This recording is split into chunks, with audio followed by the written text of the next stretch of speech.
Here we go.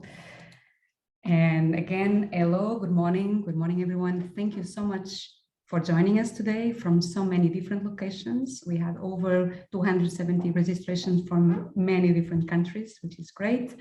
I'm Sara Machado, I'm the representative of Creative Europe Desk Portugal, and together with my dear fellow colleagues from Belgium, Denmark, Italy, Luxembourg, and the Netherlands, we would like to give you a warm welcome to this webinar. Our main goal today is to provide you with more insights about what is happening at policy level and funding level at for the book and publishing sector within Creative Europe. And for the newcomers, Creative Europe is a dedicated program of the European Union to support cultural and creative sectors. This new cycle has started last year, 2021, and it will go on until 2027, which means that we still have some quite years ahead of us to explore the program and to benefit from it. Also, we would like you to know that in all the participating countries of Creative Europe, you will have Creative Europe desks, which are in place to promote the program and the funding possibilities, of course, but also to provide free guidance, free assessment, free advice throughout the application process. At the end, helping potential applicants to develop their project and to be successful. The book sector is, or has a dedicated approach at Creative Europe, and the funding scheme circulation of European literary works has had many changes under this cycle as a sector itself. So as a starting point to this webinar, we had in mind some of the burning questions, some of the burning issues for the sector, namely how to make European fiction cross borders, how to tackle the needs of the book sector in terms of internationalization, how to assure that translation becomes a means of bridging linguistic barriers while making sure that fair remuneration for authors and translators is achieved. And to address all these questions, and here comes the agenda, we'll first start with a broad overview of all Creative Europe funding opportunities to the book and publishing sector beyond the circulation of European literary works, which we'll zoom in more in detail. Then we'll have a policy update focusing on the recently published report, Translators on the Cover. And this report is particularly mentioned on the Circulation of European Literary Works call, which will look closely on the second block.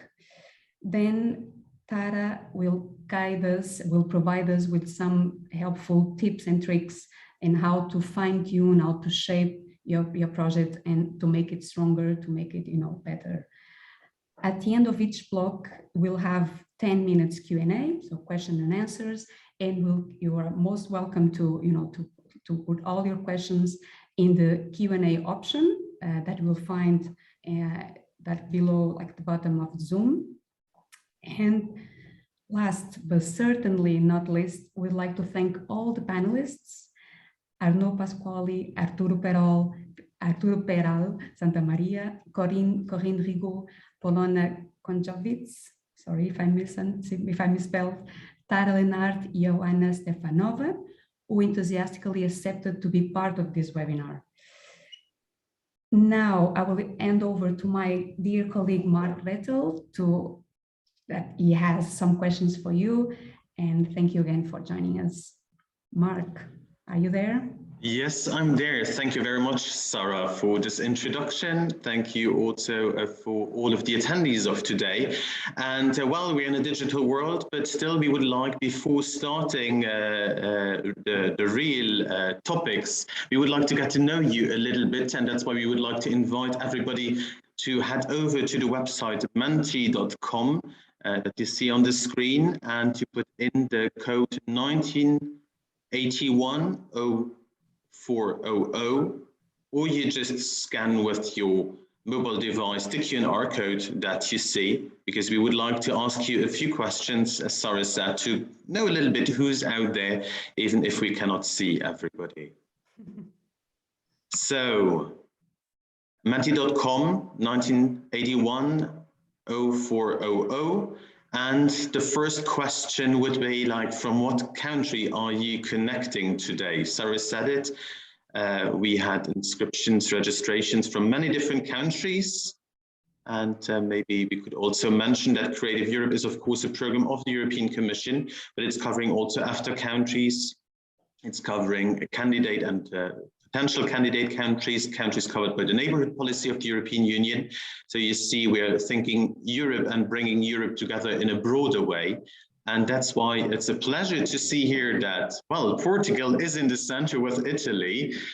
We have many people connecting also from Germany, North Macedonia, Croatia, Bulgaria, Turkey, Greece, Denmark, Luxembourg, Serbia, Finland, Austria, Albania. What a pleasure. We're at 50, and we're just at 58 out of the people that have been answering currently. So the other ones still try to connect yourself. It's a pleasure to see that we can reach out to all of you to present these opportunities. Belgium, I see Hungary very big also, Slovenia, Czech Republic. Don't hesitate. A few more seconds before heading to the next question. Looks good. Malta, France, of course, Latvia. Is there somebody I forgot? Estonia. Well, looks very good. So let's head over maybe to the next question. What is your status role? Are you a publisher, a translator, an author, a literary agent, cultural organization, other? Maybe a few words. We will look into that with Corinne later on, but of course now it is the former literary translation call, now circulation of literary works call, is open also to team up with other entities than publishers active in the field of the book and publishing sector, so which we will be talking about these added values. And it's very nice to see that we have many translators, mainly publishers, lots of others, cultural organizations. Very good. So let's head over to the third one. To know a little bit, how well do you know already Creative Europe? Do you know it? Yes, absolutely. Like you're an expert, you have been submitting already previously, maybe.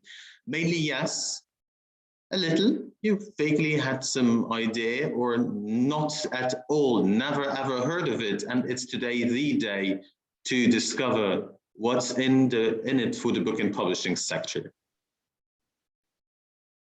Nice balance. Very nice balance. Lots of experts, as I say, that will be maybe submitting again, that haven't been submitting already. Also 14 votes for newcomers. That's a pleasure. That's why we are doing this. And then maybe a very last question for you out there. What are your expectations for today's webinar? It's the moment where you can give us a little bit of input, what you would like us to see covered today. And maybe our experts can then, react to that later on in their presentations to cover what are your needs. Doesn't it work? I see nothing happening. Information. Simplification. Which is a pleasure to read because there is simplification in the new program. That's another good news that we can share today. Should it be about application process, reporting process? No. I would even say it's simplification and digitization, which makes it simpler for you to apply, but also to carry out and to manage your project opportunities. First, book publishing, so support also emerging structures. Gather ideas today. To dive into the market needs, job wages, we'll be covering in the first big block. Better understanding of the program, how to start translation, what has changed. Yeah, we will go into the novelties compared to the previous programs. good practices. Good practices will be already tackled in the very first part by my colleague very soon, because we'll have some examples that she has been picking for you. Budgets, tips and tricks, yeah. Tara will dive into that from the evaluator's perspective. Very good. This is a very interesting input for us, I would say. And maybe I would hand already over to my colleague Gudrun. As I said previously, she has been picking some best practices for you. She will give you, as Sarah said in the introduction, a more general overview beyond the dedicated call of what's in the program for the book and publishing sector. So Gudrun, the floor is yours. Okay, thank you very much, Mark, and good morning to everyone. Thank you for giving me the opportunity to introduce the Creative Europe program to you, and to assure you that this program has a lot to offer to the book and publishing sector. With the budget increase of about 50% compared to its predecessor program, 2014-2020, Creative Europe invests in actions to reinforce cultural diversity and that respond to the needs and challenges of the cultural and creative sectors at large. Novelties such as easier access through higher co-funding rates and more actions targeting sector-specific needs contribute to the recovery of these sectors, while also encouraging them and their efforts to become greener, more digital, inclusive, and resilient. About the culture strand of Creative Europe, well, it consists of the following actions. We have horizontal actions covering all the cultural and creative sectors via cooperation projects, networks, platforms, and soon to come, a scheme for individual cultural mobility. Next to these, we have sector-specific support to complement the horizontal actions in music. Maybe you've heard of Music Moves Europe, in architecture, in fashion and design, in cultural heritage and sustainable cultural tourism, and of course in literature. And here you will have this call for circulation of literary works that we will tackle on later in this webinar. Next to the horizontal and the sector-specific actions, there are special actions to reward and promote excellence and creativity. For instance, the European Capital of Cultures, the European Heritage Label, and again, of course, the European Union Prize for Literature, which was awarded last April 22 during the Paris Book Festival in an intense moment of fraternity and curiosity for the European texts. Now, an extra word on these horizontal opportunities. We have the European networks, which are mainly meant to capacity building for the sector-specific network. It's more a business-to-business action. And some of the examples are or were the European Storytelling Network, which ended in 21. And another one, which is very active for the moment, is the network of the European and International Booksellers Federation, called Resilience, Innovation and Sustainability for the Enhancement of Bookselling. And here the project seeks to upscale, to enforce and to maximize the capacity and resilience of the European bookselling sector by helping bookshops to innovate and to stay up to date with the modern technologies, while also ensuring their long-term sustainability. Next to the European networks, which will have a new call in 23, we will have the European platforms, and these are mainly meant for the promotion of artists and works. There will also be a call in 23, also a large group, a large consortium of partners. And these have the aim to increase the visibility of artists and works outside their own borders. Very good best practice that I can share with you here is the Versopolis platform, which was launched already in 2014, and which helps to give new opportunities for emerging European poets and also to bring poetry closer to audiences.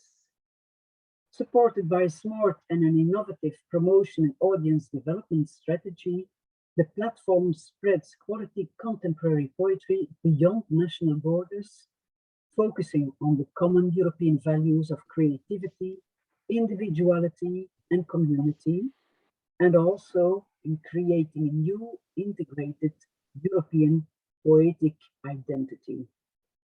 So that's for the networks and the platforms having the call in 23, but then we come to the cooperation projects, which have a yearly call. So you can participate every year as a partner or as a project leader in these projects, which are aimed at strengthening transnational creation and circulation of works and artists, or rather aimed at enhancing the capacity to innovate and to generate jobs and growth. We have three kinds of cooperation projects: small scale, middle scale, and large scale projects. The small scale projects, there you need to be in 3 countries. You can have up to 80% of European support.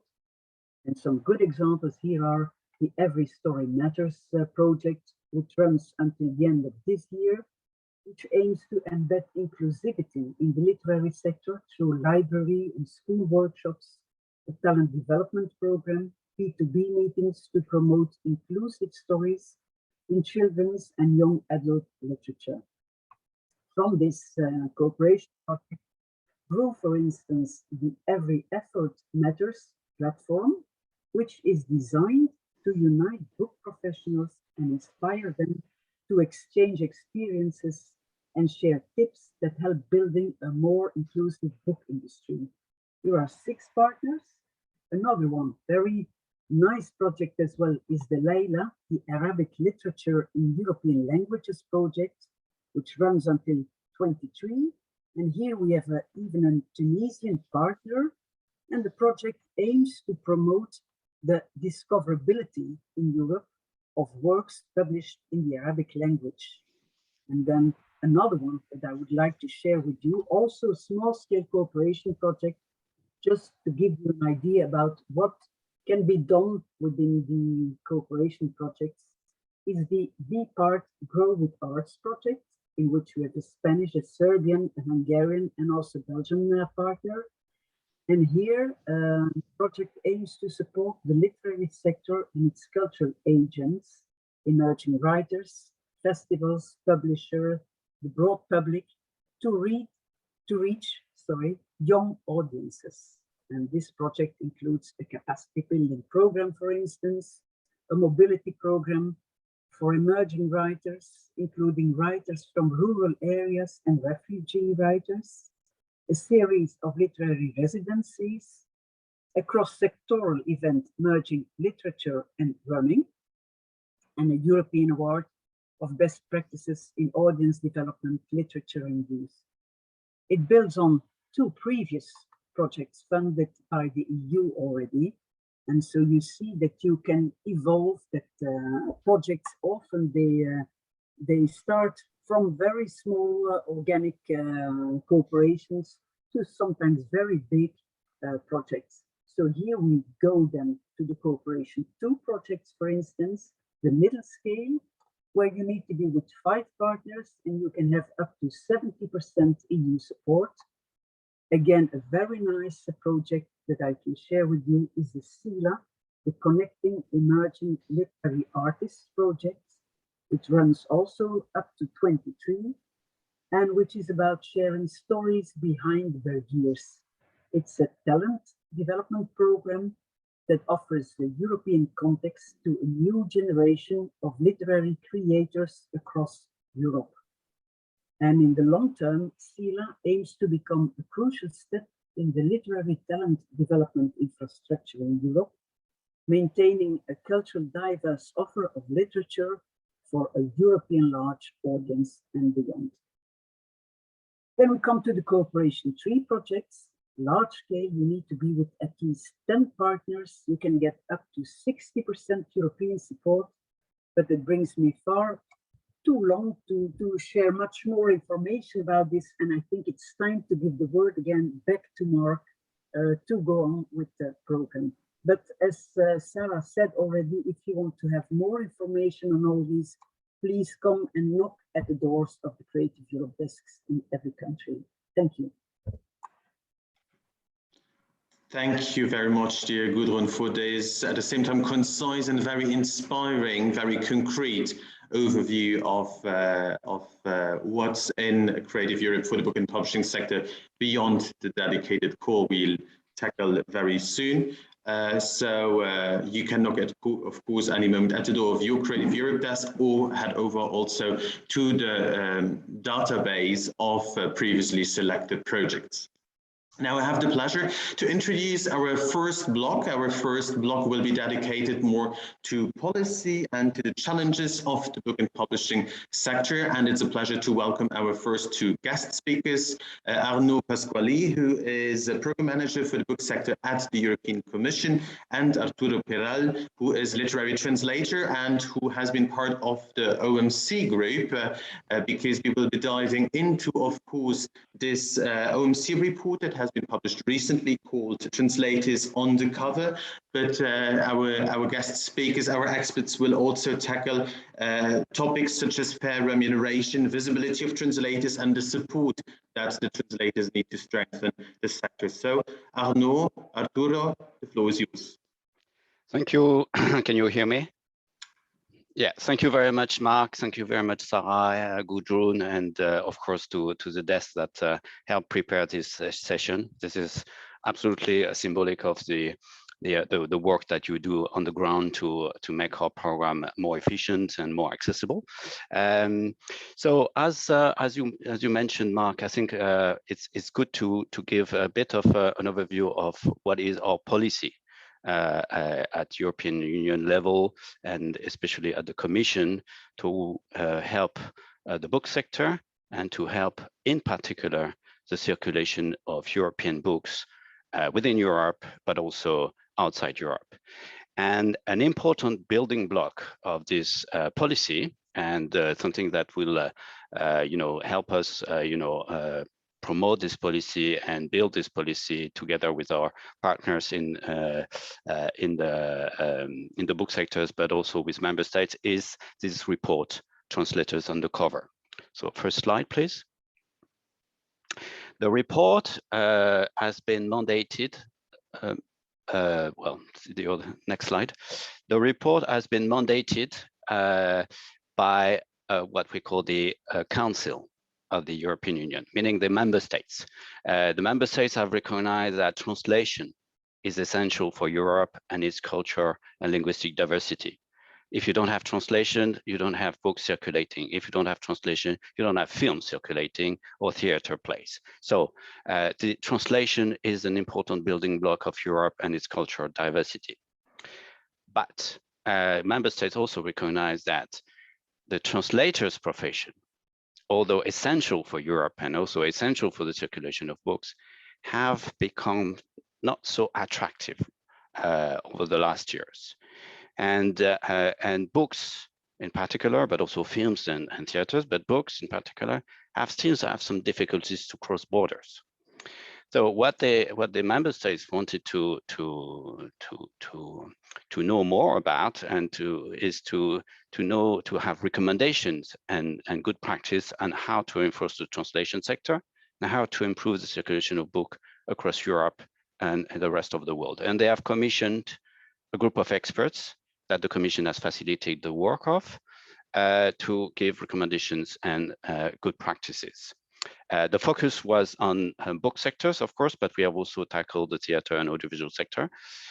And of course, the focus was predominantly on literature from what we call lesser used languages. Basically, all European languages except English, French, German, and Spanish, which are so-called big languages. No judgment of value, just facts.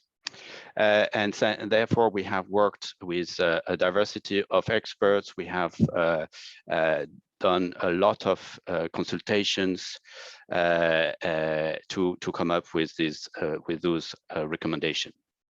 The report has been published in English and will be available in all European languages.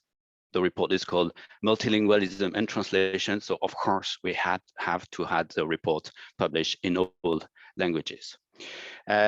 So we have explored for the first part, we have explored how to reinforce the translation sector, and we have of course explore how to reinforce initial educations and to maybe trigger a bit of vocation for younger translators, to reinforce linguistic studies, to give more visibility to the career opportunities for translators. We have reinforced the link. We have explored how to, next slide, how to maybe, next slide, how to team up universities together, how to team up universities with the professional sectors. We will not go too much into details for this part, because the most important part, I think, for you, especially for publisher and also for publishers, publishers that would like to apply to our support to literary translation and the circulation of works, is how we can improve the working conditions and especially the remunerations of translators. We believe that although we of course need to support publishers, but if translators are not sufficiently remunerated or don't have enough good working condition, they will not stay in the business. And if we don't have translators in the business, then we cannot cover the multitude of combination of languages in Europe. And therefore it's a strong problem. Next slide. The strong problem for the sustainability of the translation sector and the circulation of books in Europe. So it's absolutely necessary for collectively funding institutions, publishers, and translators that we tackle the issue of fair remuneration and working conditions in Europe. The situation is very diverse. Most of the publishers really play their role, really want to do it, but of course it's a challenge, it's a financial challenge, it's also a knowledge challenge. And I'm sure Arturo, who was part of the expert group, will give you a bit of hints about what translators can expect or would like to expect from publisher in good faith, in good collaborations, so that the duo publishers, translators are reinforced for the benefit of the duo and for the benefit of the book sector. I pass the floor on to Arturo. Yeah, thank you very much. Can everybody hear me? Yes. Okay, great. Well, Arnaud, at the beginning of his presentation, described the situation of literary translators as unattractive. And later on, he explained a little bit more and got into more detail.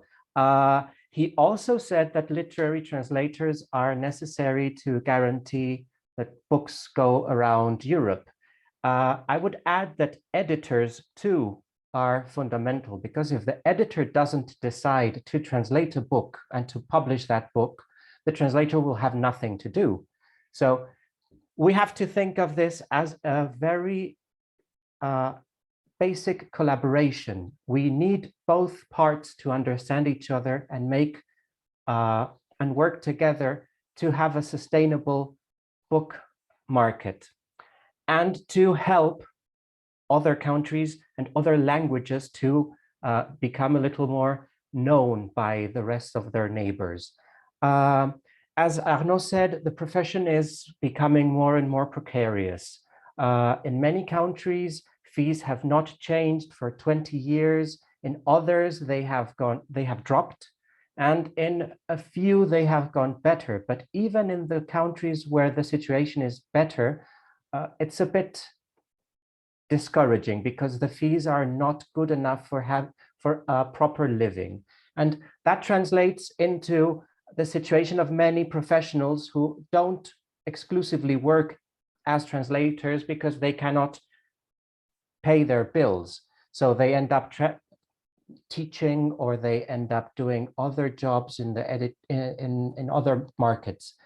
And that is not the best thing if we really want professionals working in the translation of the books we want to read. So there have been some positive changes, and I'm going now to the slide. The directive on copyright in the digital single market, or the DSM directive, is something that many translators have put their hopes on, and it should have been transposed in most of the European countries, but it's still in the process. It hasn't happened yet in every country. And we would recommend that this directive should be transposed in a way that helps authors and literary translators. I might say authors every now and again, and when I do that, I include literary translators, because usually in European law, they are regarded as authors. And this recommendation links to the recommendation of collective bargaining. It's one of the things that the directive contemplates, the possibility of collective bargaining. This would be wonderful because it would be a way to create a positive debate between editors and authors and translators about how much money would be an acceptable fee or a good fee for professionals to make their living. And to make possible this collective bargaining, we have to reinforce the translators' associations. They are collectives that work usually with not very much money, without a lot of funding, and they are doing their best with very little means, and they do work very well, and they have a lot of good ideas to make things better, and they should be reinforced. This brings me to another question that would be the grants. Translators should have access to individual scholarships and grants in a national and international level.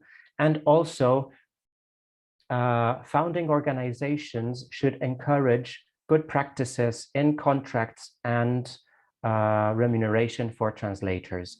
Well, when we were working on this, on the report, we didn't want to reinvent the wheel. So we have been looking at what many associations and many organizations have already proposed and have already been doing. So, for example, in regards to good practices between editors and translators, we would like to recommend, well, we've seen that there's a code of good practice called the Hexalog, published by the Seattle, that's the European Council of Literary Translators Association. And if you would like, I can post in the chat the link to this. In their website, the text is in English and in French. And based on this Hexalog, there's also a guide for fair contracts. And if you have a look at these points, you'll probably see that many of them in some of your countries are things that have been already accepted. In other countries, they are things that have to be done. So they're very basic points because the situation in Europe is very, very diverse. Could we go to the next slide, please? Thank you. We've also looked into the situation of two other translating sectors that are related to creative work. And so we've been seeing that audiovisual translators and theater translators share the creative component, and in some cases they also have the copyright linked work. So we had to have a look at this, and we've seen that the situation of audiovisual translators is maybe more desperate than literary translators. They usually have a lot of pressure for the timing. There's a lot of pressure from machine translation too, and we think that their situation should be taken into consideration because the public consumes a lot of audiovisual culture, and we think that their conditions should be better to assure that they will be working in better conditions. As for the translation of theater, we have observed that the theater translators are not as well organized as literary translators or audiovisual translators. And we have found some good examples, for example, Maison Antoine Vitesse, but we hope that this will develop in the future. Could we go to the next slide, please? We've also seen, well, the report had a big focus on small languages in Europe and how to help translation from between these languages. And we've seen that for many, machine translation and relay translation seem like a good option in case you don't find translators or you cannot pay the fees for these translators who will do these difficult or not so frequent combinations. And what we've seen is that machine translation up to this date is not good enough for literary translation. It is very promising. They are doing wonderful work and it's advancing a lot, but this technology has not been designed for long and complex texts. As for relay translation, I see there's a question. Relay translation would be using a translation as a source text. Let's give an example. Imagine I'm an editor and I want to translate an Albanian book, but I don't have an Albanian translator. So I take the English version that has been already published and I translate that to Spanish.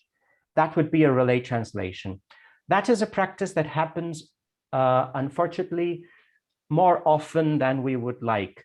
It's sometimes the only way to translate a book in a certain language combination, but we would not encourage that as a long-term solution. It should be a short-term solution in case there's nothing else available. But it wouldn't be regarded as a good practice because it's not, it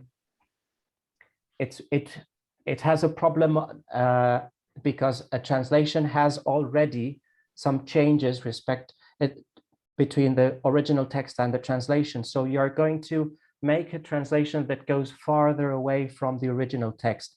And we think that that would not be a good practice, at least at the long term. So that's where we link to the previous stage of the beginning of our report, where we try to encourage organizations like universities to teach other less known languages to help find these combinations. Could we go to the next slide, please? There's also a question of visibility and inclusion. There was a lot of talk about visibility and inclusion when Amanda Gorman's poem, The Hill We Climb, was about to be translated to Dutch, and there were some problems about who would translate that and why would the publishing house choose this particular translator and not another particular translator. And that raised a debate about ethnic, gender, and social and economic diversity in the book sector. We have seen that there are some very good initiatives. Well, some of them Gudrun has already talked about, so I won't go into that. But there's also the question as regard to visibility of how, if an editor wants to translate from a difficult language combination, can he find the perfect translator for that? And we have been having a look at the databases where editors can find translators. And we've seen that in many cases, they need to be developed and they need to be more thorough and more complete. So that would be one of our recommendations, that associations and other organizations should have up-to-date databases with information of their translators who can do the job. Well, I think that's, if we go to the next slide, I will let Arnaud take the floor so he can keep informing you of all this. Thank you. Thank you very much, Arturo. So I think those were very important elements: fair remuneration, visibility, inclusion, supporting good practices to help the sustainability of the book sectors, and in particular the circulation of books. But of course, public funding has an important role to play. As you mentioned, Arturo, publishers, they are the key component, the key element of this chain, and they need to be supported. Next slide. So what makes a good grant system and support system for the publishers, in particular, and the book sectors in general? We found out that, of course, a good system should be stable, accessible, non-bureaucratic. Co-funding level should be adequate to really give a favor and a support to publishers and to the book sectors in general. And that's why, for instance, we have decided to increase our co-funding from 50 to 60%, because we are aware of the difficulties of the book sectors. We are aware that it's more and more risky for publishers. We are aware that, for instance, paper, it costs increasingly more now. So it's a burden and an additional burden for publisher. Grant system should be predictable, and the grant system should be able to give should help publishers to give fair remuneration to authors, translators, to sustain the future of the book sectors. A good system should also be holistic. It should not only cover translation, but of course, as I mentioned, the production of the book, publishing, paper, and also, of course, the promotion. A translated book doesn't sell much if it's not promoted. And you know that our support to circulation of books, or support to literary translation, cover not only the translation cost, but the production costs and the promotion costs, and those are very important. A good necessary aspect also is that we work on statistics, which are very difficult to find at European level because they are not harmonized, and then we're working on it. Next slide.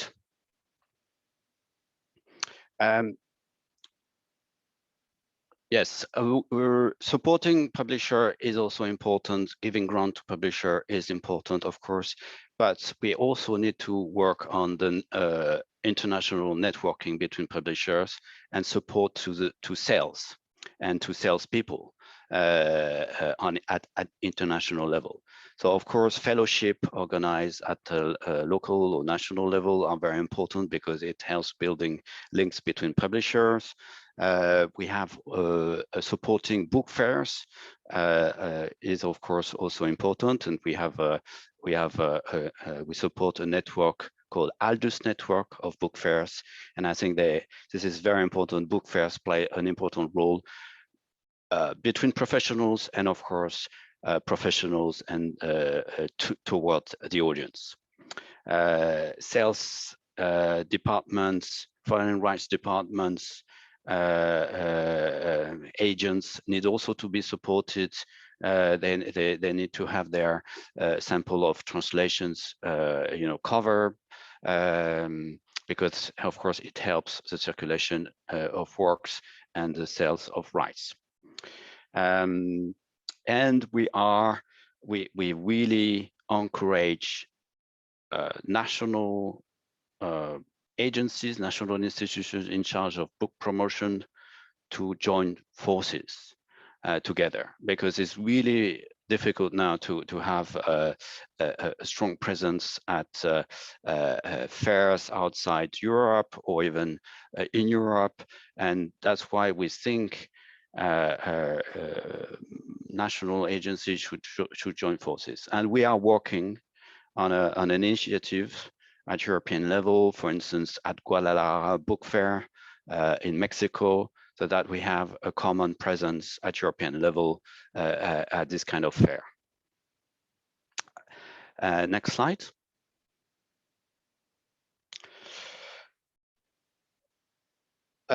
It's important to have a good policy to support export of books at national level, so to support foreign publishers when they want to translate your book into their own language. But we advocate that public support should also be reciprocal, that support should also be given to national publishers when they want to translate foreign literature. So not only an export strategy supporting foreign publishers, but also an import strategy and helping national publishers to play their role in bringing diversity into their own territory. This is what we call inbound translation. And this is a practice that is more and more done in Europe, but that we should be seen being developed. We also advocate for that in literacy and reading promotion policies, encouraging people to read, there is a share for foreign translated literature. And our report contains many good practice and example of this kind of reading promotion strategies and events that help putting focus on translated literature.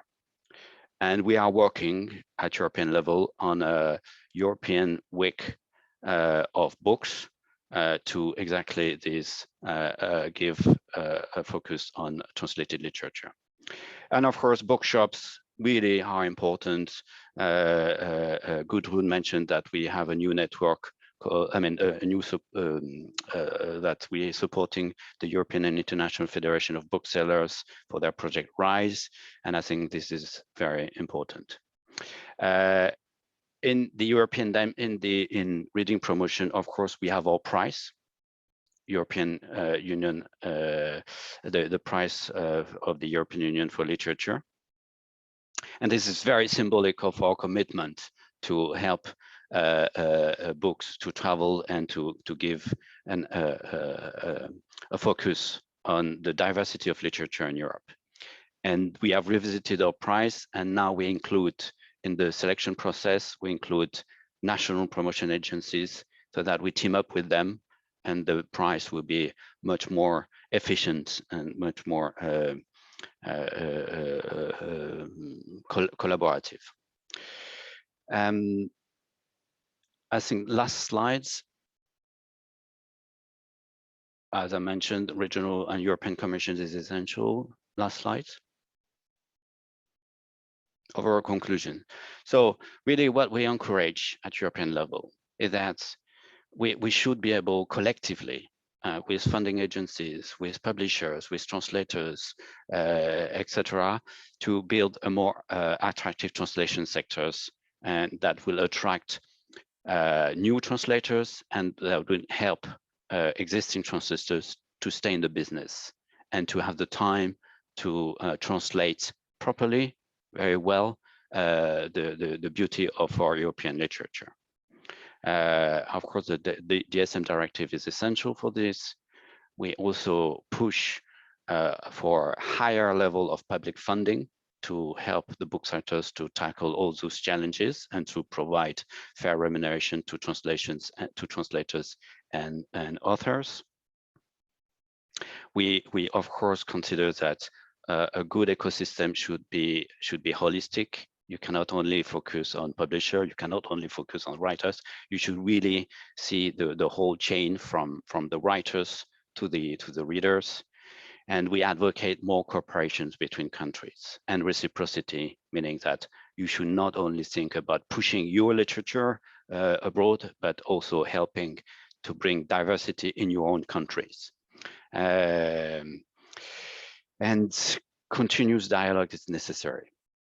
I will finish on cooperation.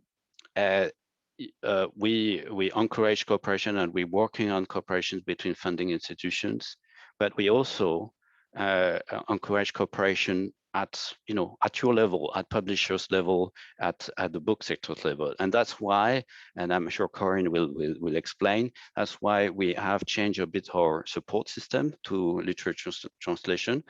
And we give the possibility now for grouping of publisher or grouping of publisher and booksellers and other partners to put together projects of multi-beneficiary projects. We have had, we opened it last year, and we were glad to see that more than a dozen of projects have chosen this route, joining together to make a more ambitious projects with more books, and maybe more efficient, maybe way to cross promote books at European levels, and to share good practices, and maybe to develop interesting new methods of promoting books, of developing audiobooks, or putting books on the digital world. So it's not an obligation, of course. We don't force marriage when they are not genuine, but it's an opportunity that we give to the book sector and to publishers in general to join forces and maybe develop more ambitious projects. So sorry to have been long, but I think this is a strong building block of our philosophy, and quite an important element that you should take into account when you develop a projects for Creative Europe, and in particular to the support of literary translation and circulation of European books. Thank you very much. Thank you, Arnaud, for the great presentation, and you, Arturo. I think we'll have time for just a few questions now, and there has been sent a few questions in the Q&A. This is in general for the attendees. Please feel free to use the Q&A functions. The next block will also have a short Q&A session. So I'll just jump straight to it. There is a question. Do these strategies and the support apply for academic and technical books as well, or is it only focused on fiction, literature? No, it's only fiction, because the idea is that, I mean, first of all, we have only 5 million, even if we have increased our support from 3.6 million to 5 million, that's only 5 million. And there are so many books already in literature that we focused on literature. And also because they are considered to be more artistic and creative. I put a lot of inverted commas in here, but we have to focus. Okay, that's fair. So there's a question about the week of the European book. If you could give any information on that, because it is mentioned in the work program. Yes,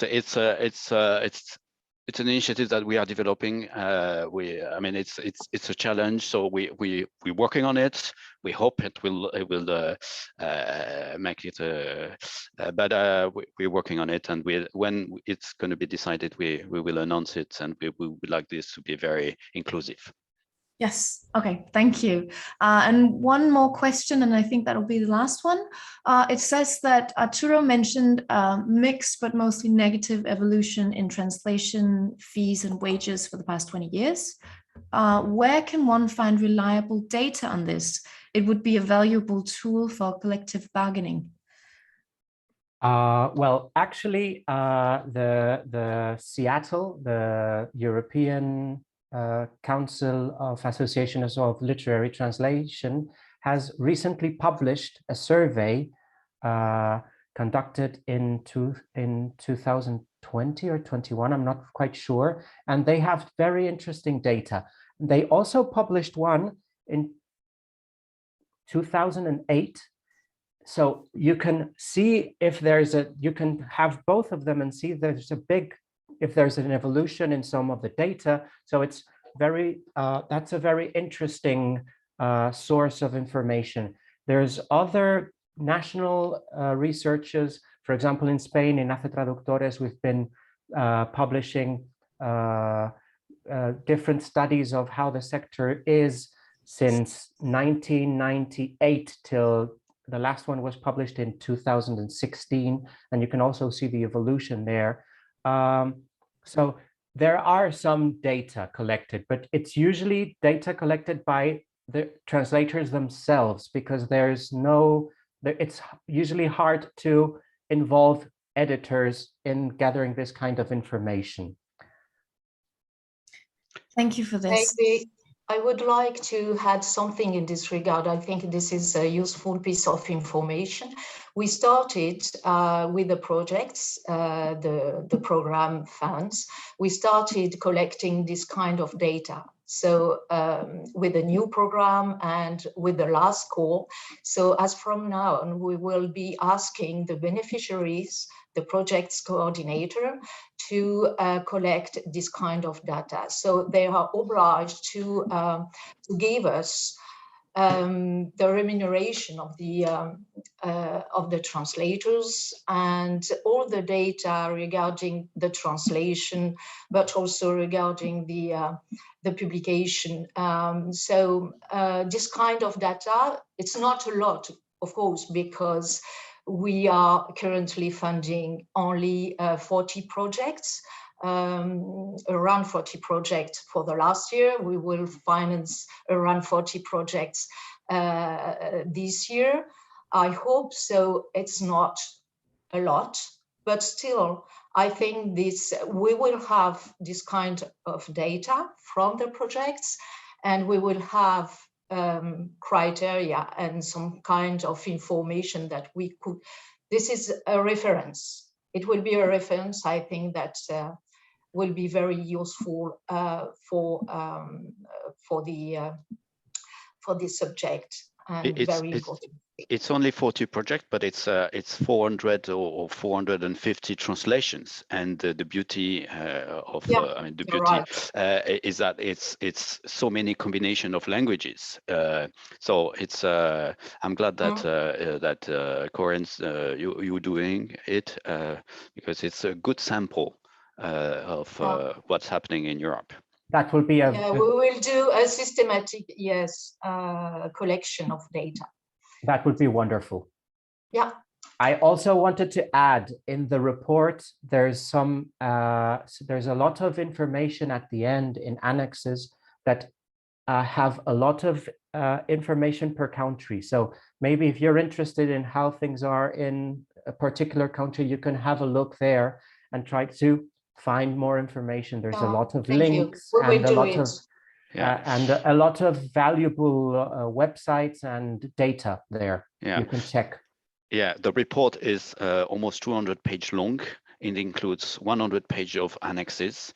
Of course, it's you don't need to read everything, but it's because we have tried to collect so much information, and we have include them. So you can pick and choose, and there are a lot of examples of projects that we support, that Creative Europe support, or that national funding institutions support, or new initiatives. So it's quite rich, and we hope we will be able to talk about it and to build on it for our policy and further support. And I think that's a really good note to end this block on. So feel free to read the report and skim through it, read all the, go into the source materials and everything. It's very extensive. And I will hand the mic to Mark. Thank you very much, Nicoline. Thank you very much for all of these clarifications and this overview in our first policy block.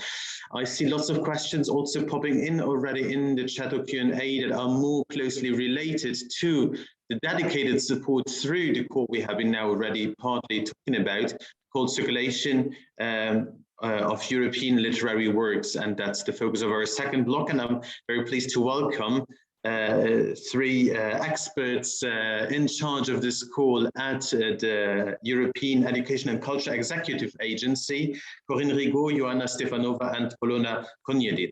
So first, Corinne, who's the head of sector for Creative Europe Horizontal and Sectorial Actions, including the book and publishing sector, will present this more in detail, the call, what is new, what are the novelties, what you have to pay attention to. Joanna will dive into some insights of the results of the last program, 2014-2020, with inspiring, messages, where you can look into to shape also the new projects. And then Polona is going to give us the beneficiaries and applicants perspective. And after this block of our three experts of the executive agency, I will leave the floor to Nicoline and Tara. But now first, Corinne, the floor is yours. Thank you, Mark. Thank you. Good morning, everyone. I hope that you are all doing well. Yes, we are working with Arnaud, but on the operational side at the executive agency, and Joanna and Polona are part of the team. And the team for the book sector for the program is composed of several persons, namely NJ, Marie-Pierre, Clément, and Laetitia. So this is quite a big team for this call. So I'm really happy. A big thank you to you, Sarah and Mark, for giving us the opportunity to talk about this action and to talk about this call. That's really important to promote it, because there are a lot of funding opportunities, and most of the time people are not aware of these funding opportunities. So thank you again. Joanna, are you ready with the PowerPoint? Yes. Okay. So this action has been in place for a long time.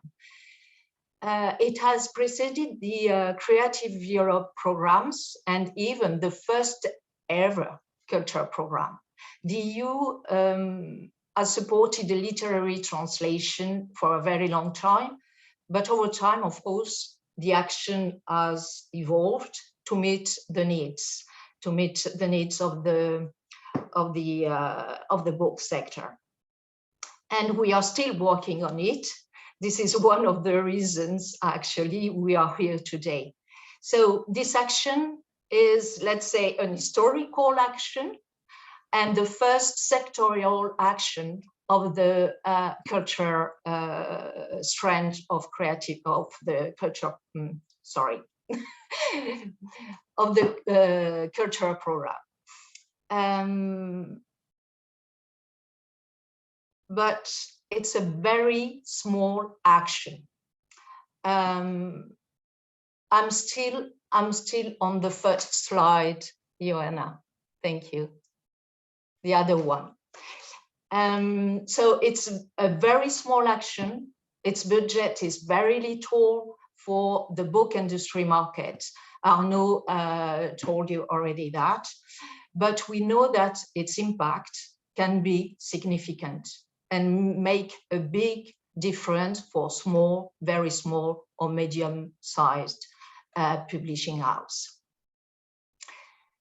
Also, the initial activity of the projects proposed and funded under this action is translation.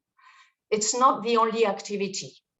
The action is also about publishing, distributing, and promoting. Because the main goal of this action is the circulation of books. This is the genuine objective of this action. Books must circulate so that they can be read by as many people as possible. A book must be translated, must be published, distributed, and promoted. And of course, they have to be written. But this support is not for the writing, and it's not really dedicated to the authors. But still, it has to be written, to be translated. So circulation is key, and that's why we changed the title of the action with the new program. So now the name of the action is Circulation of European Literary Works. So it's a bit longer, but it's much clearer on what we support or not. To support this main objective, which is circulation, we have what we call in the call the themes and the priorities, which are also the priorities and the themes of the Creative Europe program, namely cultural and linguistic diversity and the competitiveness of cultural sectors and industries. We have also some specificities for this core, like the promotion of less used languages or fair remuneration of translators, which is actually a focus with the new program and the new course. Next slide. So projects under this core, like all the other projects under the other actions of the culture strand of the program, must address what we call cross-cutting issues, which are, in our case, political priorities, namely inclusiveness and sustainable development. Next slide, please, Johanna. So for the 2022 call, Arnaud already mentioned it, we have a budget of 5 million. That will allow us to select and fund around 40 projects. This is what we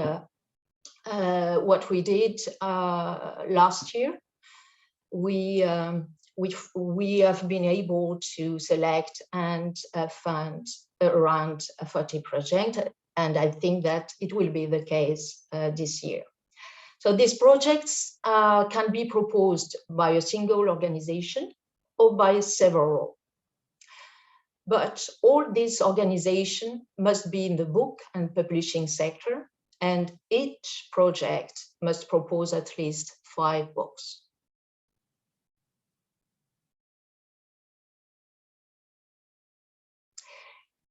Eligible languages are those which are recognized in the eligible countries.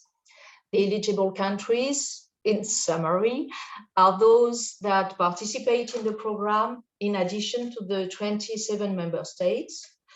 There are currently around 40.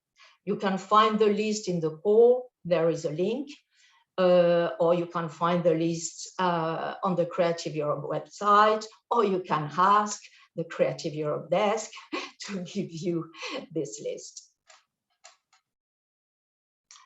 As for all the projects of the culture strand, there must be a transnational dimension. I'm talking about the point 3 in this slide.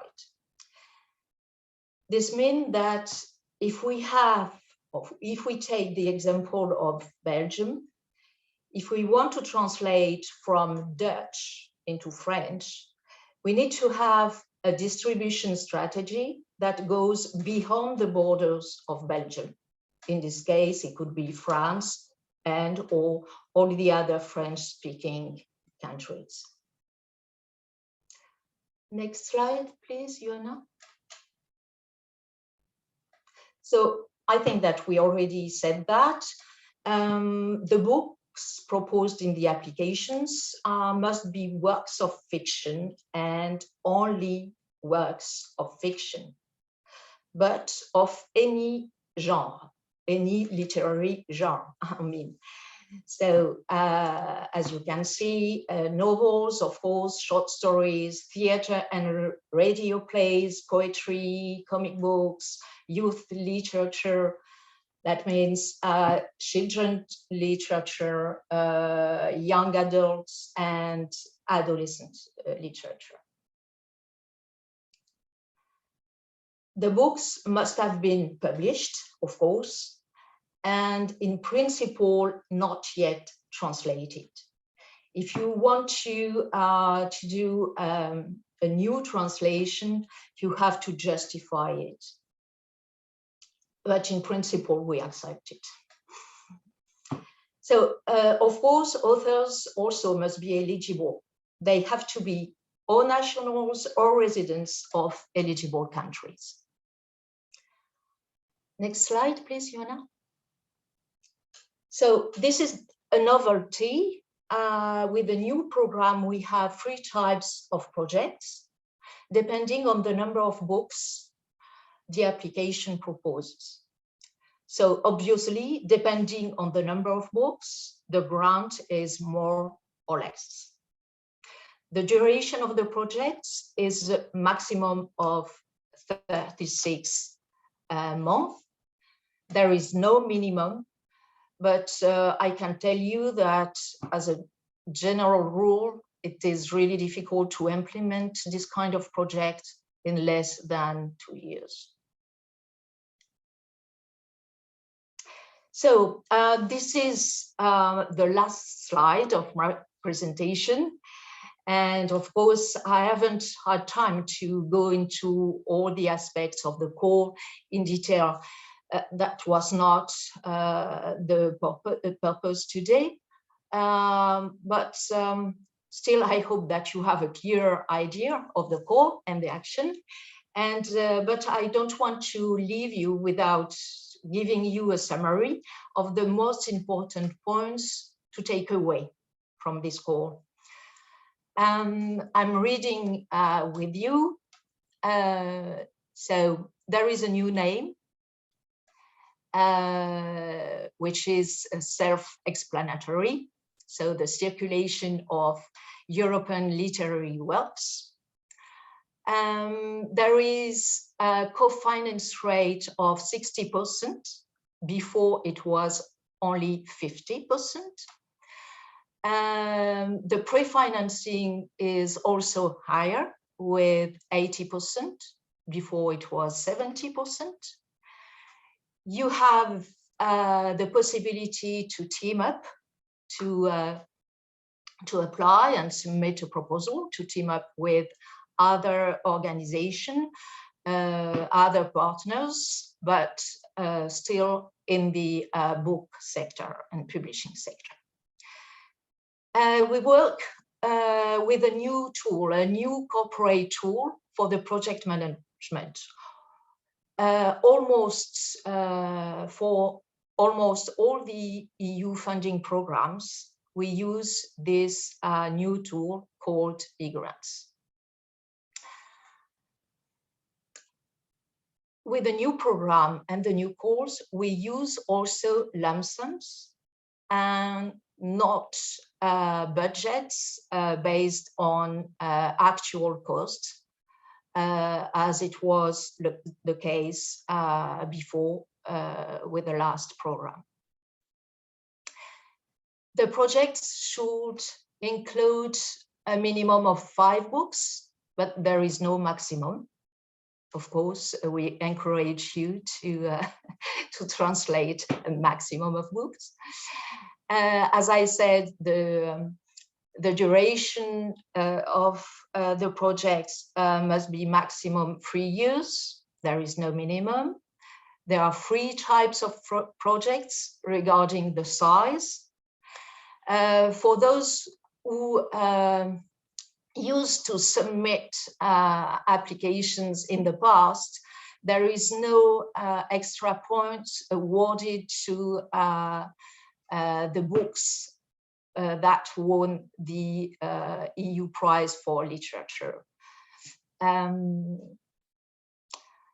The mother tongue of the translator does not need anymore to be the target language, but of course it is highly recommended that the translator translates into his or her mother tongue. And last, there are additional activities that are eligible, like the sales of how to help and support the sales of translation rights in Europe and beyond. And that reflects also the new support to this action. This is not that we support new activities, because these activities were eligible before, but we want to focus on these activities more and more. I have some practical information. Yeah, just to tell you that there is only one. Yes, you can go back to the, yes. Thank you, Joanna.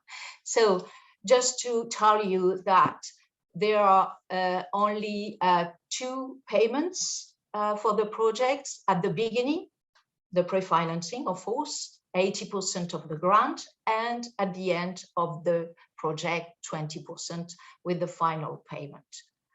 And the last slide regarding the time schedule, which is useful information as well.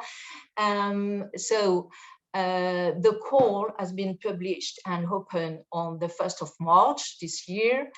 And the deadline for the submission of the application is the 31st of May. So we will evaluate the projects, and Tara, I hope, will be in our team of experts. The projects will be evaluated in June and July. And we hope that we will be able to send the information results in September. Oh, yes, in September. That's all from outside. Thank you. And I leave the floor to you, Anna.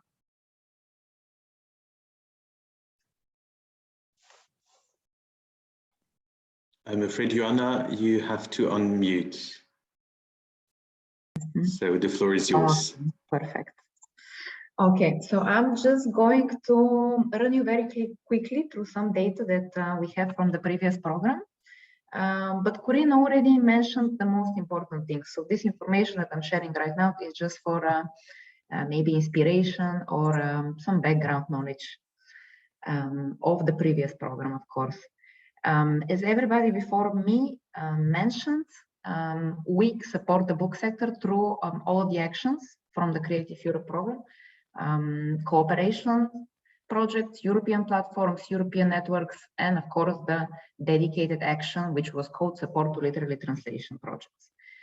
Between 2014 and 2020, the whole program, throughout all these actions, invested around 49 million euro.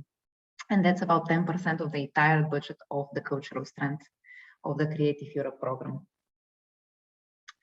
That includes, now here, for example, we can see 381 projects from the literary translation strand, and then 57 other actions, which are the platforms, networks, and cooperation projects. In total, we have more than 400 projects for the previous 7 years.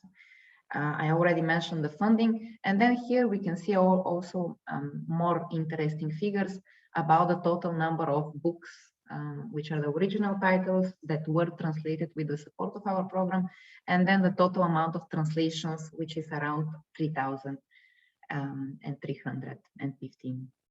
And then here we can also see the amount of authors and translators and publishers, and also their partners. The partners are, this sum is basically from the cooperation projects, because they are the main idea is to have partners from different countries.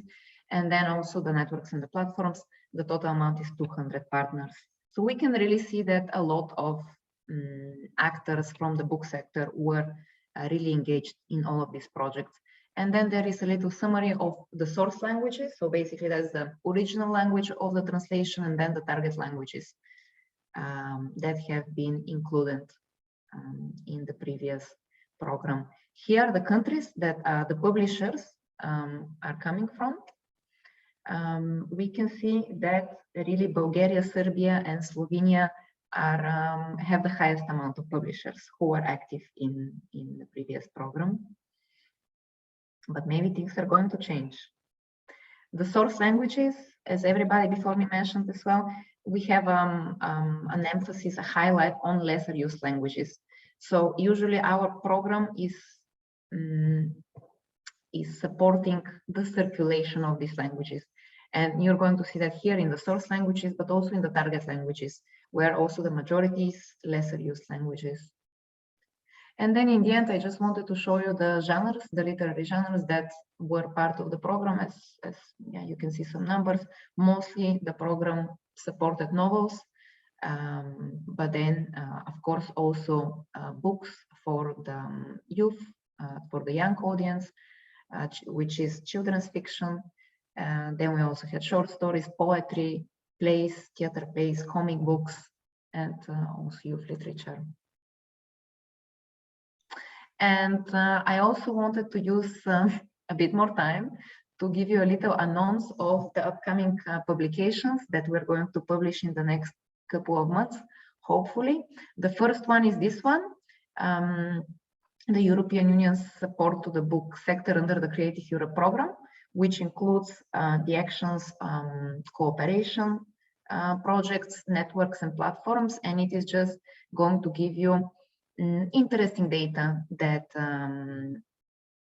maybe is going to be just helpful for you, again, for inspiration or understanding the impact of the whole program, its positive impact. Yes. And then another publication which is more focused on the action of support of literary translations, and it's not supposed to give you a very in-depth approach of the program, but it's more of an artistic publication, which we decided to call the Playbook of Literary Translation Projects. Here I have a couple of pages that are going to be within inside of the publication. And the idea is basically that we wanted to show the diversity and the richness of all the books that have been translated with the support of the Creative Europe program. And we included parts of these books in the target language, so like in the final language. So basically in our publications, we're going to have a lot of different languages, and they're going to design, the layout of the brochure is going to be designed in this very, you know, artistic way. So here, the idea is not to read thoroughly through all of the quotations, but it's more to get just the idea that the program was helpful for the translations of all of these languages and like the exchange of information. And yes, and of course you can also get information about the books. Here you can see the names, the authors, the translators, of course, and the languages. And then also we include the ISBN when possible. And also we're going to include a list of all the projects which were supported through the literary translation action. And now I'm going to give the floor to Polona, and she's going to give you a bit of more information about the challenges and opportunities for the circulation of European literary works. Thank you, Joanna.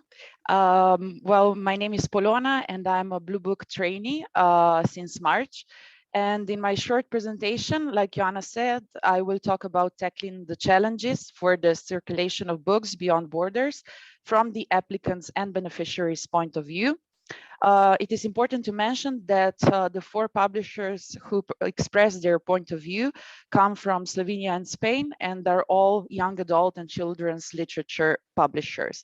And their companies or their publishing houses are all small or middle-sized. And they talked about the challenges they face, as well as the benefits of the EU funding. Next slide, please. So some of the challenges were, of course, connected to the COVID-19 pandemic and its overall effects. As the printing is getting more and more expensive, and because there were, especially at the beginning of the pandemic, problems with library and bookstores closures, ebooks and audiobooks might have seemed like a perfect solution for this kind of a situation. However, they claim that ebooks and audiobooks do not seem to attract the audience as much as the printed ones. This is also true in general, not just because of the pandemic, with ebooks doing slightly better than audiobooks. And at the beginning of the pandemic, they saw these publishers saw a rise in the ebook sales and more people borrowing them from different online resources, but that eventually changed when the libraries and bookstores started to reopen. And as the demand for printed books was still high, and they even managed to attract new readers during the pandemic, they had to, of course, tackle another challenge, which is distribution and promotion of the printed books. And at national level, it was a bit easier maybe, especially in small countries such as Slovenia, while the international distribution or the collaboration with the international distributors was highly affected, especially in the first months of the pandemic. And another problem was, of course, promotion. Promotional social media was not affected or not affected that much. In fact, it was even boosted, but they couldn't organize authors' visits and activities in libraries, schools, bookstores, and in other places, which normally reach the audience on a more personal level. But moving towards more general challenges connected to this call, small and middle-sized publishers mentioned the problem about being understaffed and the employees having to do different tasks in the publishing houses. So therefore, for example, a foreign rights manager is doing different jobs. He or she is not only a foreign rights manager, but can also work in marketing and help with administrative tasks, for example.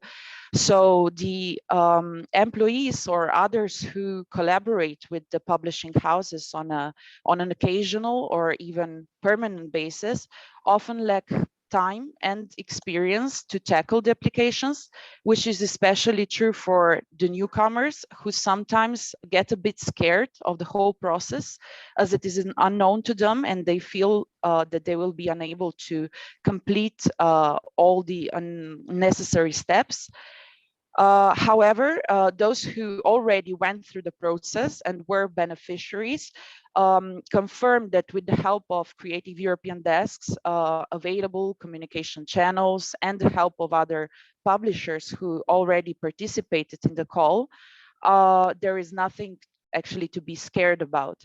So it should be noted that the participants of this small survey agreed on the importance of creative desks, guiding them through the application process. But it is also worth mentioning that there are some differences between the knowledge the publishers have about this call, which varies from country to country. Next slide, Joanna, please. So despite all the challenges, the publishers agree that the EU funding is substantial for their work to tackle the challenges more easily and with a better support system. First of all, they believe that it increases the visibility of translated books and their translators, because they can afford better promotion strategies, and because the translators also receive a better and more fair remuneration for their work, which makes them in the long run more willing to cooperate with these publishing houses in the future. They also pointed out that one of the most important aspects was that the EU funding improves cooperation between publishers on an international level, on a large scale, and even outside these EU projects. And from a very concrete point of view, they said that the creative EU logo is easily recognizable at book fairs, for example, which makes it easy for the publishers to notice others who already participate. And it also attracts those who do not know about the call to come by and ask how it works and how they can join the initiatives. Also, sometimes publishers from small countries with lesser used languages have trouble attracting publishers from countries with bigger markets and more used languages. And this call makes a great opportunity for them to attract publishers who try to maybe get a little bit out of their comfort zone and publish something that is a bit different, if I can use this word, even more exotic for their market.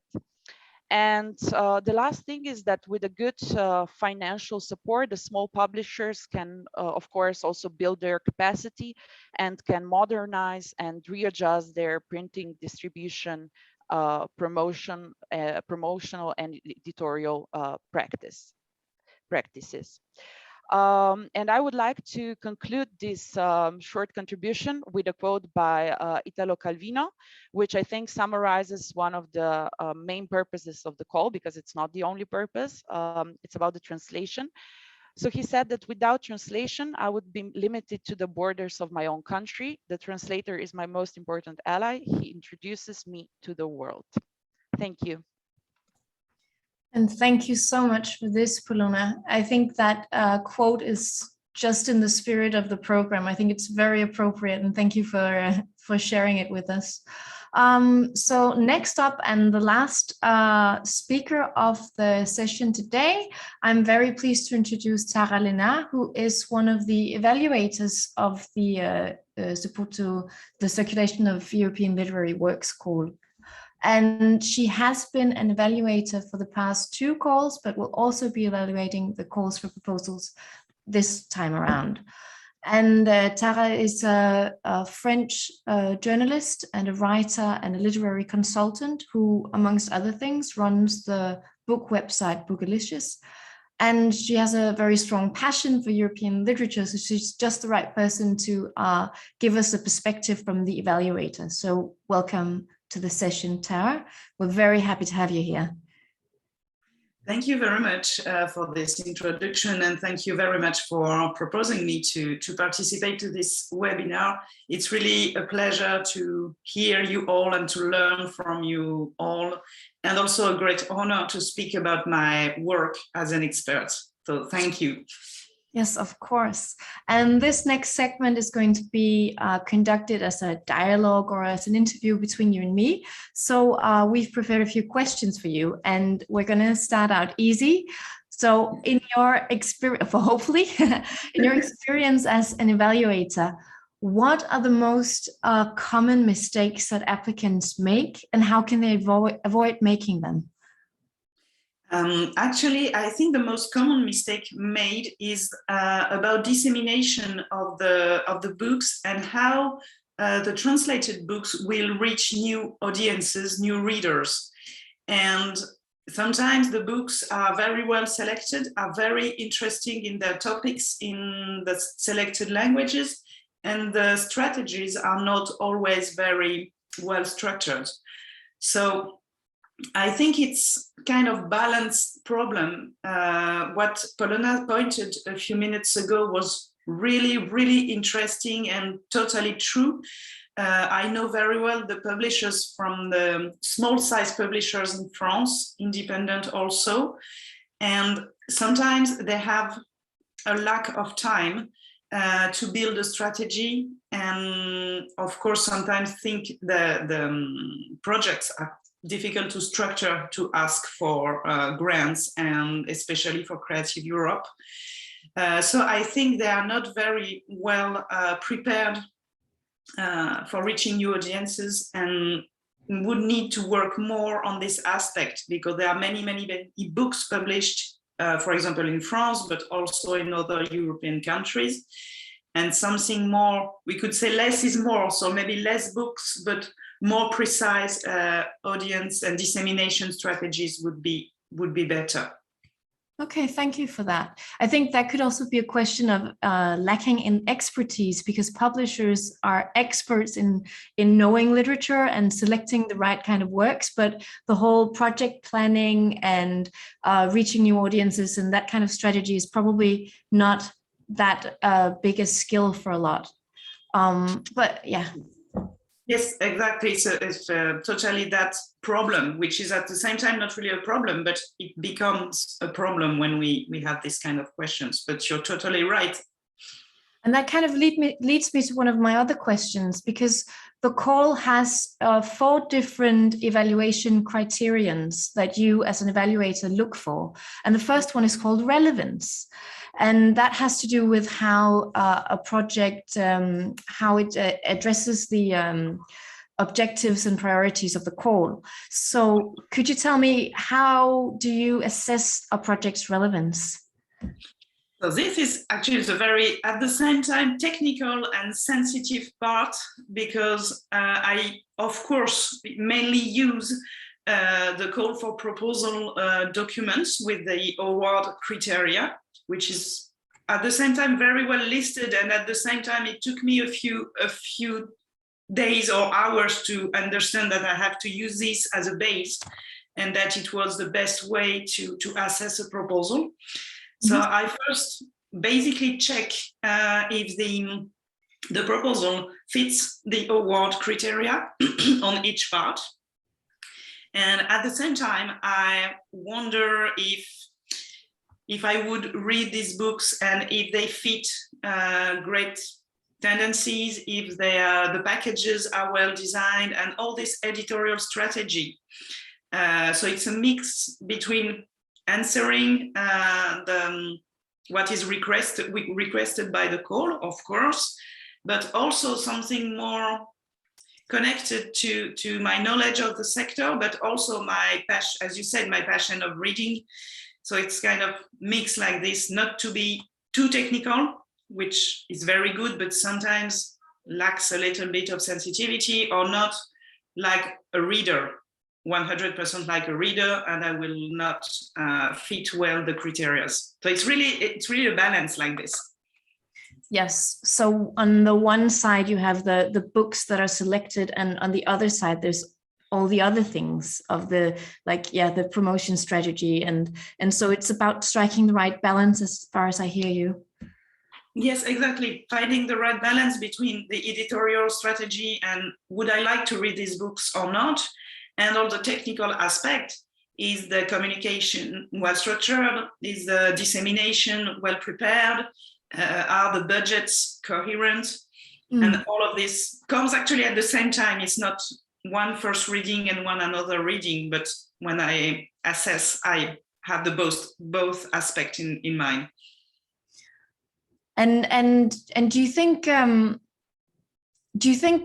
well, you mentioned earlier that sometimes the editors or the applicants focus too much maybe on the books themselves, and so they should maybe focus more on all these sort of other things around the books in the translation package.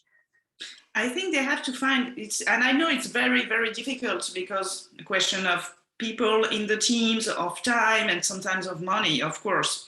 But I think the most important is to find a balance between a well-structured editorial strategy with interesting books and books that fit the criteria of the call, of course, but also this technical aspect.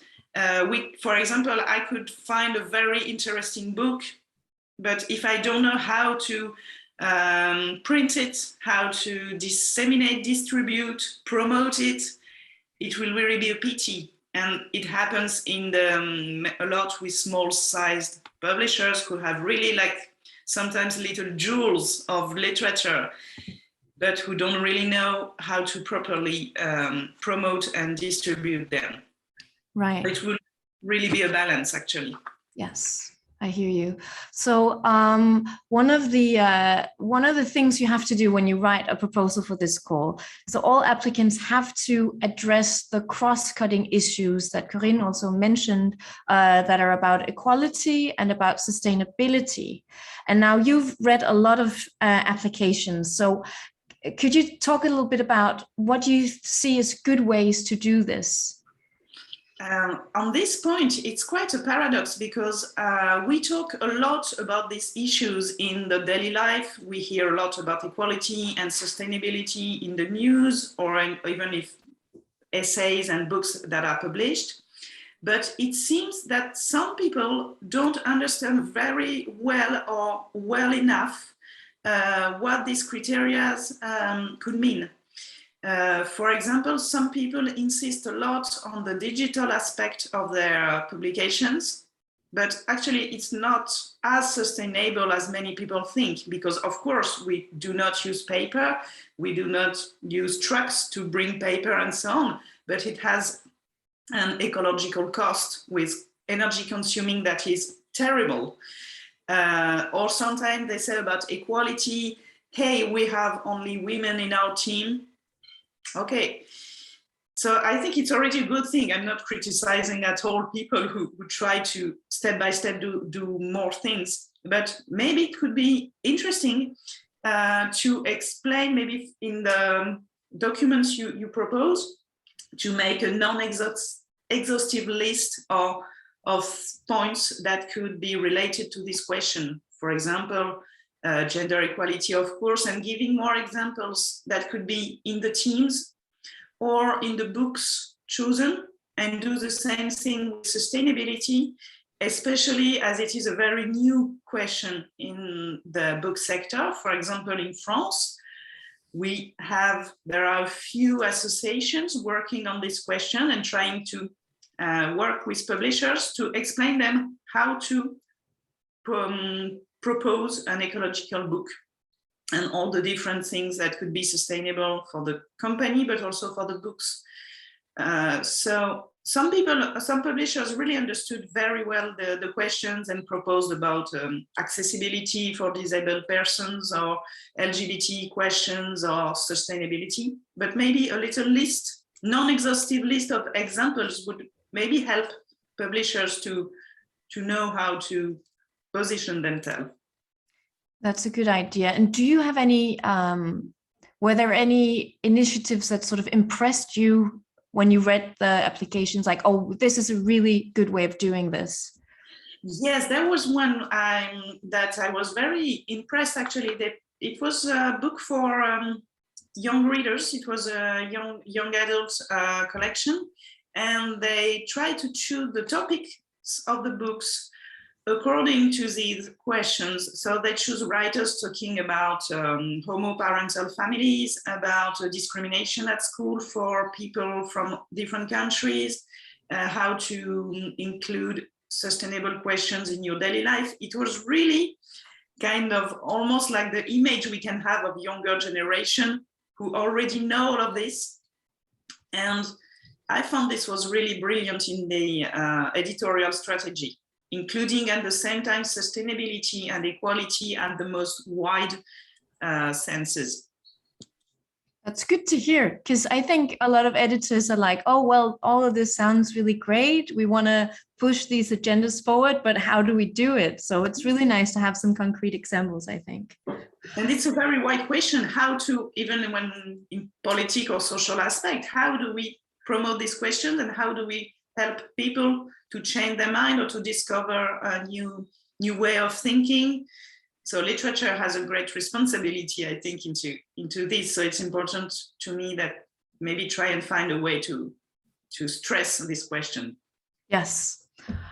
So I have a question that is more, I think, about the editorial strategy, because like we've already talked about, when you write an application for this call, you're supposed to present a package of literature of minimum 5 works.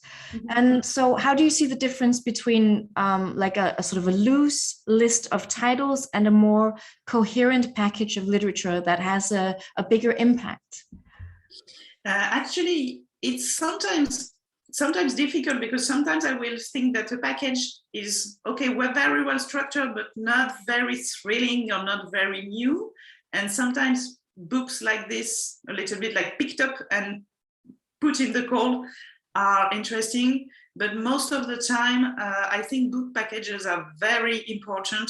And that it is very important for the publishers to think before presenting their books to the call, to think their books as a package and to wonder if these books are coherent, if they will bring something new to the market they are aiming.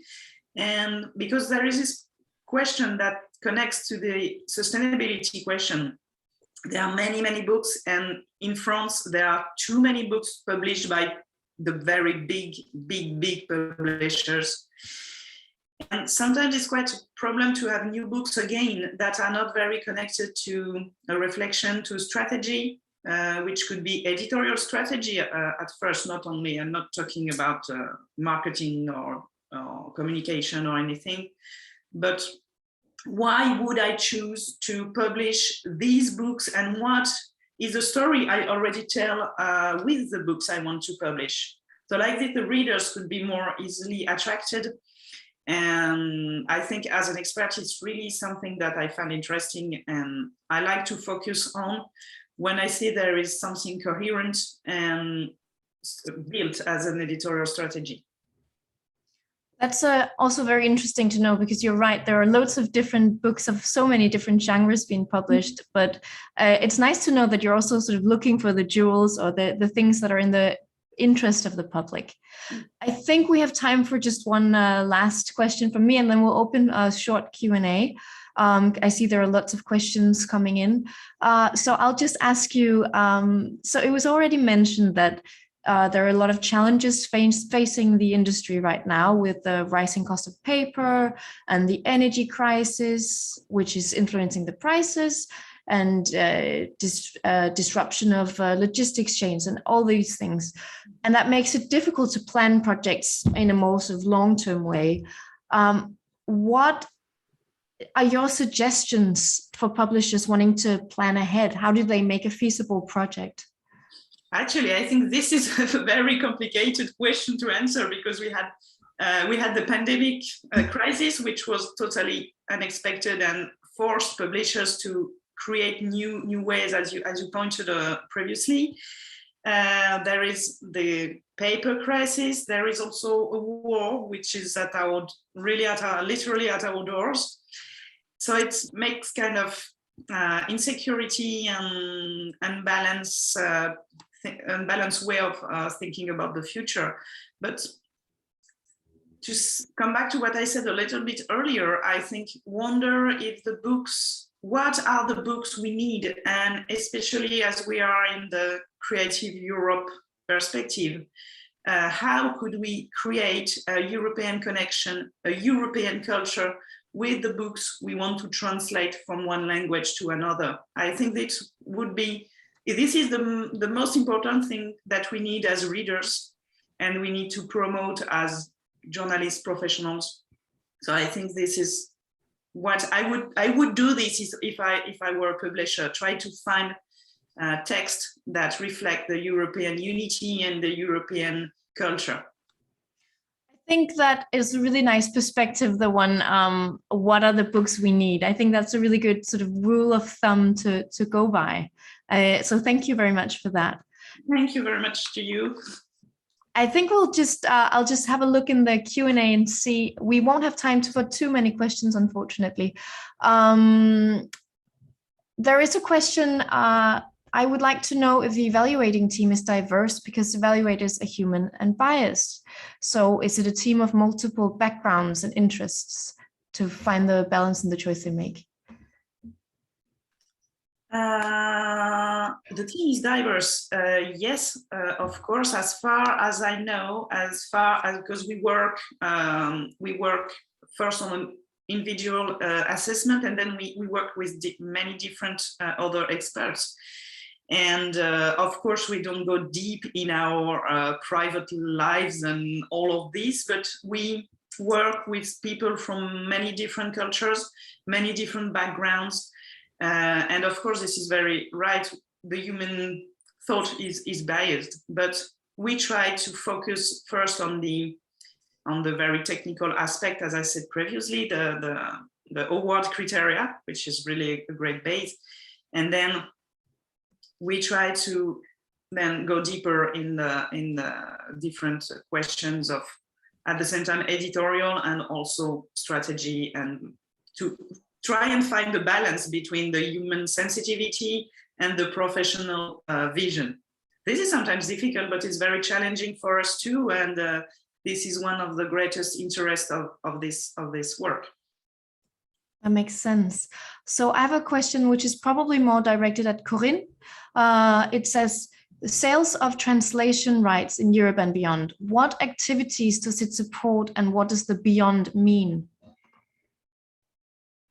So do we still have, yeah.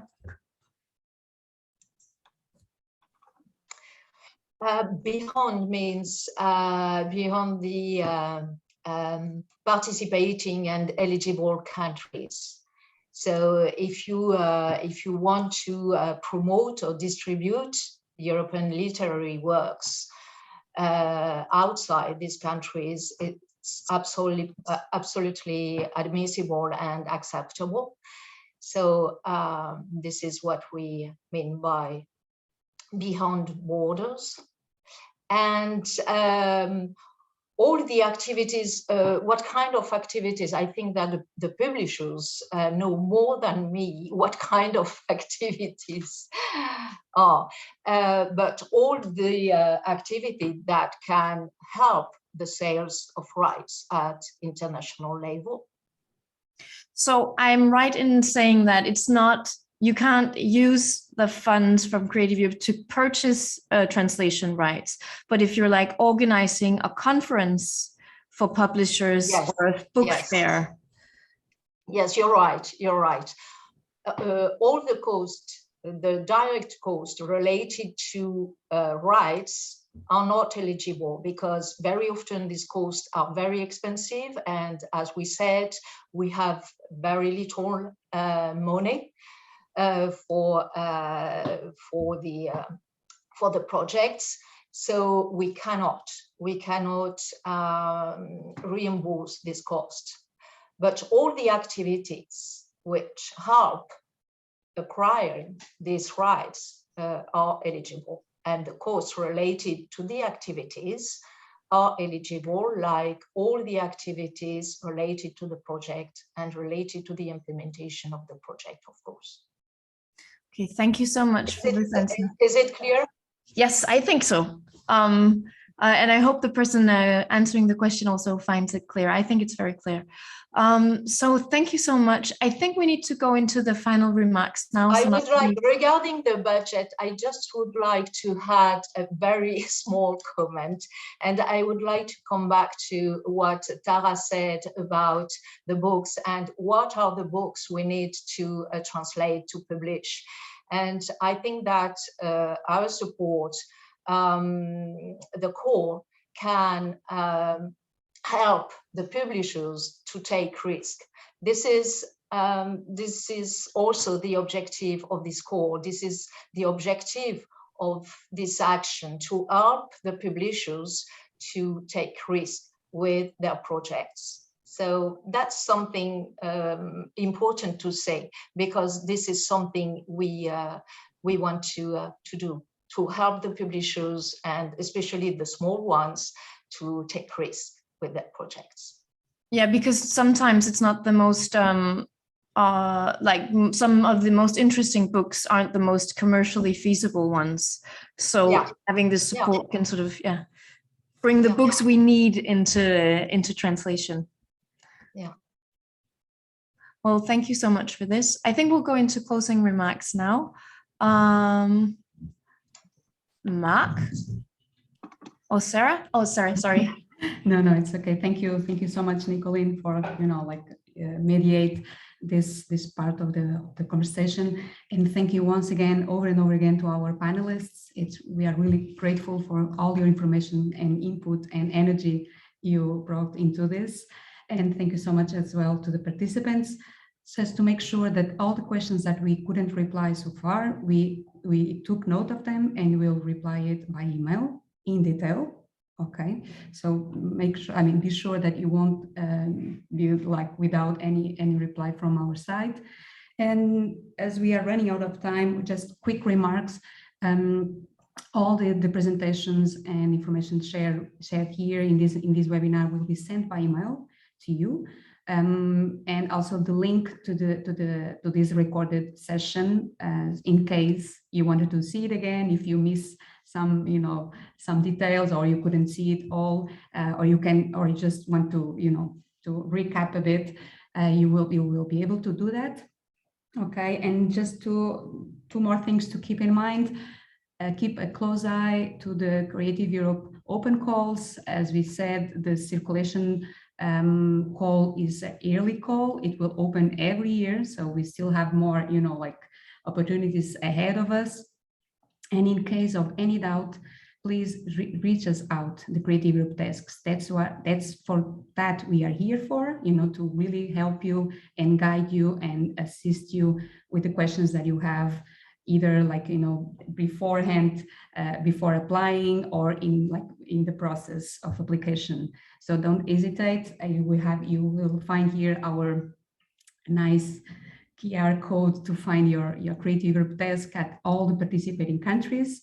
We also share it in the chat, and we'll send it again also in this recap email that you will get very soon, even today, or the latest tomorrow in your emails.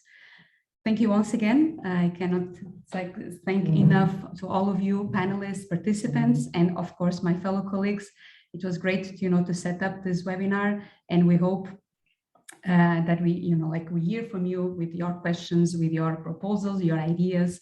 And if if your project doesn't fit in circulation of European literary works, there are other options, other possibilities, other open calls within Creative Europe, and we are really gladly suggest you and guide you which is the best fit for your project.